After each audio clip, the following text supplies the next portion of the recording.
And I am just going to share my screen quickly.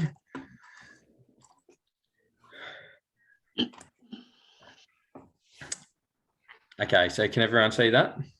Yep. Okay. So just very quickly to start, so I guess I'd just like to acknowledge the Gundungurra and Tharawal people as the traditional custodians of the land that we call Wingecarriby Shire, and pay my respects to elders both past, present and emerging, and extend that respect to all Aboriginal and Torres Strait Islanders people here today. And just before we kick off, I thought I'd better run through. I'm sure we're all getting very used to online meetings now. I don't know if used to or sick of is the right word, but just some very quick sort of online meeting etiquette. So if you're not speaking, if you can remain on mute, that'd be great. If you do want to speak throughout the session, if you can use your, I don't know if everyone is familiar with the digital hand tool where you can raise your hand. I've asked Garma and Rachel to sort of keep an eye out and they can jump in and let me know if someone wants to speak. You can also use the chat function. So there's a chat function in Zoom. So feel free to write questions or comments in the chat function and I'll have Rachel or Garma let me know and we can go to them at different points throughout the session. I'll try to stop and provide opportunities for discussion throughout the presentation. As I said, given that we've moved it to online, it probably won't be as interactive as we had planned, but we will be back out in Robertson in the very near future to try to have these face-to-face sessions that will be a lot more interactive. And I guess the final point, and this isn't an online thing, this is for all of our consultation sessions. We certainly welcome robust discussion and differing opinions. It's all part of this sort of process. But as long as everyone's treating each other with respect, that's the main thing. So just very quickly, I think a lot of the people in the room or on the screen have been involved in this process already, but I'll just quickly touch on what a place plan is. So it's a community-led strategic plan for Robertson. So it is the community's plan to address the housing, economic, social, environmental and cultural needs of the village. It's a shared vision for the future of Robertson. And it's a plan for how we will get there, who's going to be involved and how we're going to measure success. And it aims to celebrate what we love about Robertson, enhance what we could do better and create new opportunities to work towards a long-term vision. And it is about a holistic approach to place. So this is not intended to be just a land use planning strategy for Robertson. It is a holistic approach to place. So looking at that strategic and historical context of the village, looking at what the community's vision is for the future, the desired future character, and then looking at movement, access, the public domain, obviously housing and economic development, right through to sort of built form, sustainability, looking at that community and activation and ultimately an implementation plan to deliver on the place plan. So how did we get to where we are now? There is, I guess, a long history of planning for Robertson's, and it's an evolving yet fairly similar strategic framework. So starting with things like the Robertson Village Plan, which a lot of you I think are familiar with. I think council in 2000 and I have to check the date, but about 2014 developed what was called the local planning strategy, which had a precinct plan for Robertson. More recently, council have developed the local housing strategy and the local strategic planning statement, which have a significant impact on Robertson. But there's a clear need to, I guess, bring all of that work together and build on the work that's been done to date to establish this holistic and community-led plan for Robertson.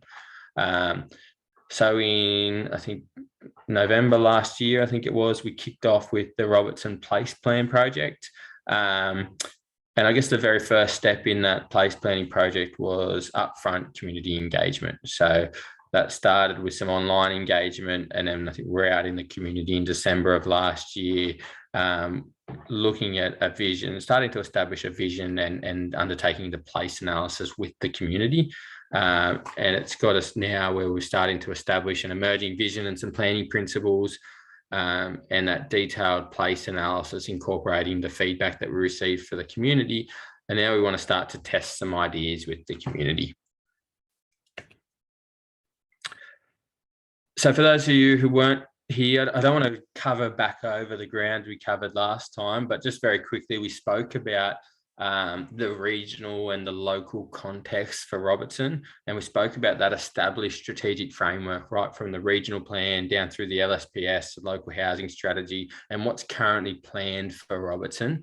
And we looked at some of the drivers of change and the things that will influence the place in the future. So changes in population and demographics, employment and journey to work, and those sorts of things that will influence the place in the future. And then we've been through that sort of place analysis exercise and some visioning work with the community. So we also spoke last time about, I guess, what we're trying to achieve with the place plan. So it was that holistic approach to place, a community-led strategic vision for Robertson. Importantly, it was about a plan that's not just a pretty picture, it has implementation, monitoring and measuring the success of the plan and some reporting associated with that, so that when we start to implement the plan, we can go back and see whether things are working. And if they're not working, what are the policy levers that we can pull to make sure that we can actually achieve the things that we're saying at a strategic level. It's a really important part of this place planning exercise, is to make sure that we can deliver, make sure that we're consistently measuring the successes of the plan and adapting if need to. We spoke about wanting to maintain the village character, enhance the local centre as the community focal point, enhancing that existing sense of community, building on the arts and artisan industries, ensuring the housing stock meets the needs of the community, a diverse and sustainable village centre, and a better place-based planning framework. I think we asked last time at this point if we'd missed anything. And before you all jump in and tell me everything we missed, it was pretty clear from last time that we did start to miss things. As we went through that consultation, we could see there's some really key things the community were keen on that we probably should be looking at in terms of the objectives of this plan. So particularly around movement, so improving access and movement for people of all ages, abilities and backgrounds came through really loud and clear in the consultation we did last time. Creating a more equitable public domain. And when I talk about an equitable public domain, talking about things like public seating, so that people can spend time in the centre without having to spend money. It also ties into that movement and that ease of access and movement around the centre. There was a lot of commentary around becoming a sustainable village, as well as protecting and enhancing the connection to nature. So before I jump on to the next slide, certainly happy to hear if there's anything that we've missed. Then the other thing I'll say, if I hear 5 seconds of silence, I just think that everyone agrees with me and I'll move on. So jump in quick.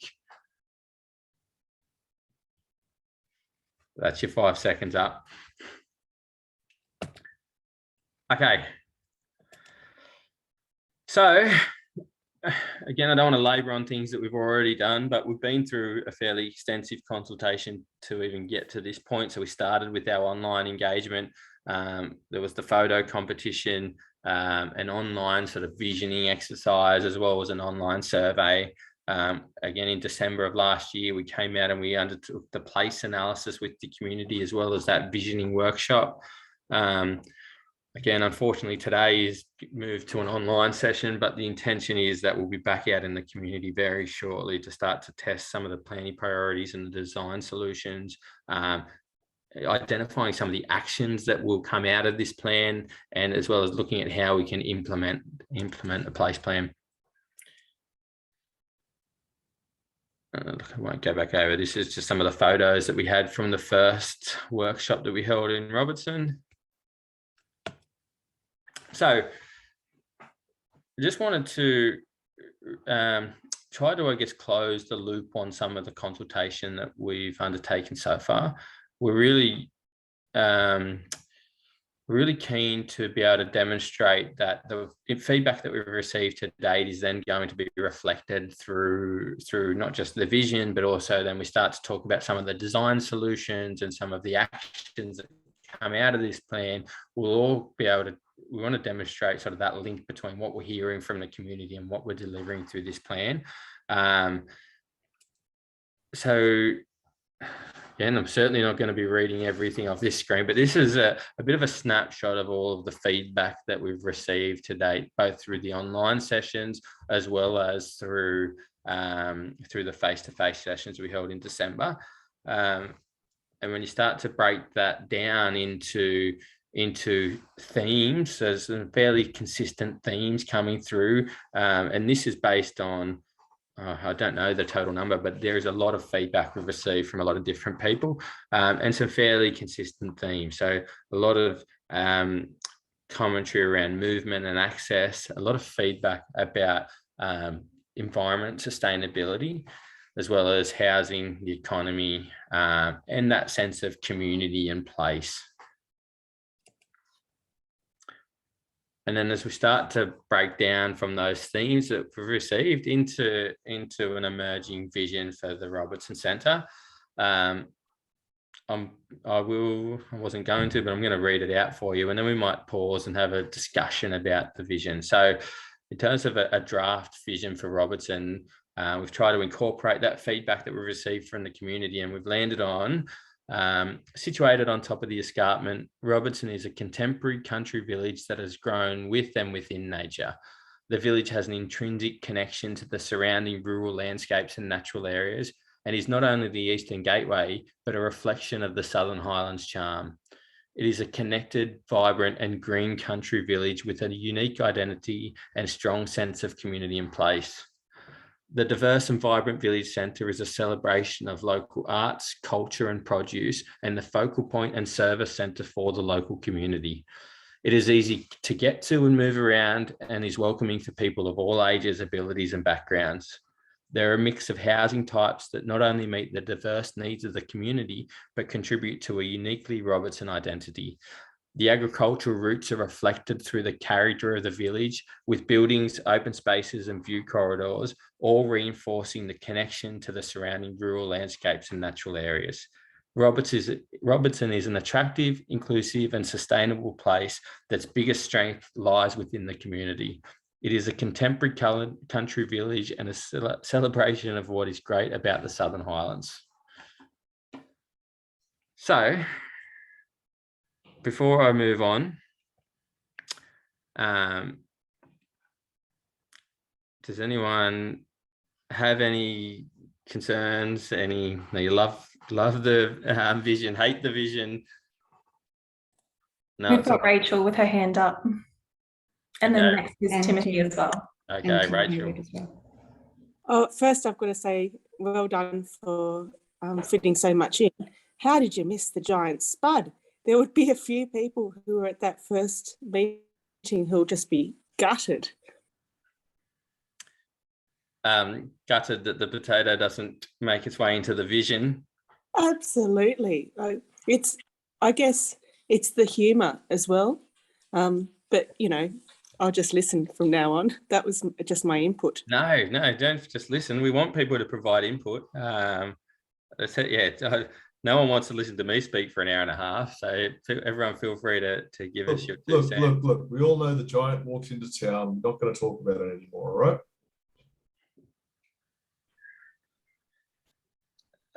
And then this was Tim Hewitt. Yeah. Can you hear me, Michael? I can hear you. The only comment I would be is saying that the village centre is easy to get to and move around. I would beg to differ there. It's not that easy to get to, and it's not that easy to move around because it's so long and awkward. And I'm not sure when you're saying get to, if you just mean from within Robertson. But our biggest problem at the moment is Robertson's very difficult to get to at all because all the roads around here get cut so easily from the weather. So I think that's a priority that needs to be thought about, especially Macquarie Pass. I mean, there's not much we can do about it. It's not a Windsor Carriby Shire problem especially, but it really is a problem for Robertson, because when the pass is shut like now, and Picton Road was also closed today, which leaves Jamboree Road, which is falling apart, and Kangaroo Valley is closed, and Sheepwash Road gets washed. It's becoming kind of standard fare to be cut off. Yep. Let me say two things. As someone who lives on the coast and has to drive up the Highlands every day for work, I know the roads get cut off because I often have to turn around and go back home. The second point I'll make is it's a really good point you make, and what I probably should have clarified from the start is the vision is, what do we think, what this is looking at Robertson 20 years in the future. And that comment about easy to get to and move around is something that's come through loud and clear, is something that the community want, and we're saying that's what we want to deliver through this plan. And that starts with the vision, and you'll see as we go through today some of the design solutions that we're starting to talk about. Some of those things, you're right, are outside of council or this plan's control, but it doesn't mean we can't start to flag things that are really important for the community. But the vision and certainly some of those comments about easy to get to and move around are about looking 20 years in the future. Thank you, Tim. We've also got a hand up from Atul. Hi there. Can you hear me okay? Yes, we can. Yes, we can. Great. Thank you. I think it's starting to look really good. I've not been in part of the face-to-face consultations, but I certainly have filled out a couple of surveys. And some of the themes I've picked up on in my contributions seem to have been picked up in this, which is great to see. I just wanted to contribute two thoughts, and they're very particular thoughts coming from my own interest and background, but I think they are important, so I'll just lob them in there. I guess, while in the words you've indicated local arts, culture and produce, and in previous slides you've mentioned arts and artisanal activity, I just felt a little bit uncomfortable. I think it was in the previous slide to this that you put it under economy, and I guess I'd like to advocate, yes, on that slide, I think artisan producers you've got under economy. And I just wanted to advocate perhaps either under a community in place or a separate bubble. That would be wonderful, that the arts and culture of this area and the fact that we host so many resident artists and artisans and people who contribute to culture be reflected, not just for their economic contribution, but for their sense of creating community, and just as a standalone kind of thing as well, because I believe it's a very vibrant part of what makes Robertson, and one of the things that attracted me to the place. That was one thought. Second thought was, and I know this is really difficult, and I've had a couple of people in this chat will recognize who I've talked to about this. It's really invisible, and I don't know how you bring it out, but it would be great to see the Indigenous history of the place, because it does exist, although it doesn't really manifest itself very much in modern life, reflected in something in this plan, whether it's honoured in some way or revived in some way or respected in some way. I just didn't see anything about First Nations stuff in any of the stuff we've seen so far. Yep. Look, both really good points. I'll do them in order. So the first one, in terms of arts and culture sitting within the economic theme, for want of a better word, a lot of these things cross over, and arts and culture is a really good example of one that probably sits in a few different of these things, particularly in the community in place. And you'll see as we start to go through some of it, I'll present a slide. I think it might have been in the next couple of slides that starts to look at how we'll present this as a plan moving forward. And one of the reasons that we've color-coded these themes is that when we start to present ideas, whether they be spatially on a map or whether they're actions that are coming out of this plan, we'll be able to show using the color code that this actually ticks off on a number of these themes, and arts and culture is a really good example where it probably sits under 2 or 3 or possibly more of these themes. it is difficult to show that. And so that's why we've sort of color coded things. And hopefully as we start to flesh out some of these ideas, we'll be able to really clearly show that link between the different themes. Because and it's not just arts and culture, there's a lot of things that cross over across the different themes. The second one, look, it is a really good point, particularly when we're talking about place, and that connection to history, and connection particularly to our sort of First Nations history is really important to a place. We will start to get into some of that in terms of some of the solutions that we talk about, because what we want to do, there's a couple of things.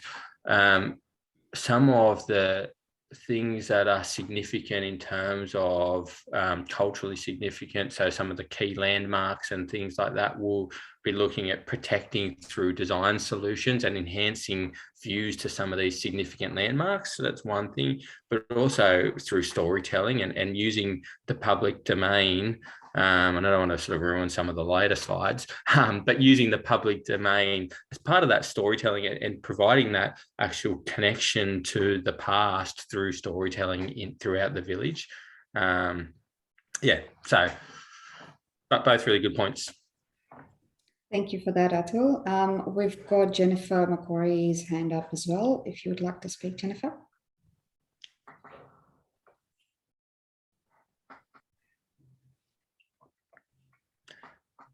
I think you're unmuted, but we can't hear you. I'm sorry, Jennifer.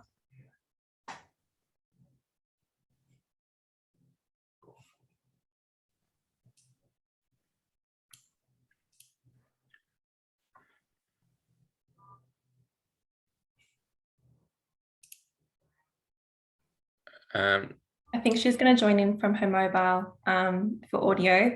In the meantime, did you want to say your question, Karen? Oh, and you're just on mute, sorry. Got it. There we go. I was just, won't be any surprise to Michael or the team that I'm looking at the mix of housing types. I'm really pleased to see that that's getting a meaty chunk of the vision. I think it's terribly important. I'm just wondering, what area of Robertson are we looking at when we talk about a mix of housing types? Are we talking about the town square? Are we talking beyond? Are we talking about the main street? Are we talking about, just what area is considered to fall under this vision? We'll get to that. We'll show you. There's specific plans that show some of this stuff as we go through. Okay, thank you. I don't want to spoil all my secrets. No. Thanks, Karen. Thank you. Fiona, you.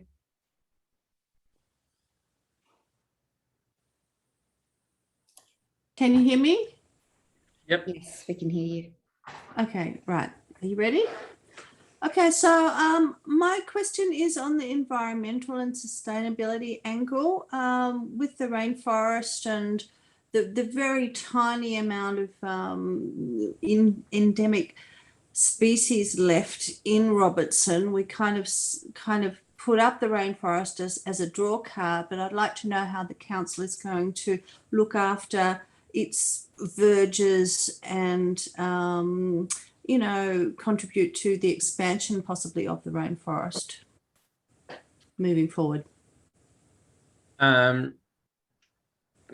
Look, we're probably not at that level of detail yet in terms of how we're going to look after the edges of things. You'll see later as we go through some of the slides what we want to do in terms of connecting some of these areas, about having this connected network of both public open space, but also these natural areas. Look, it's been really clear through the consultation to date how much the community value that connection with nature.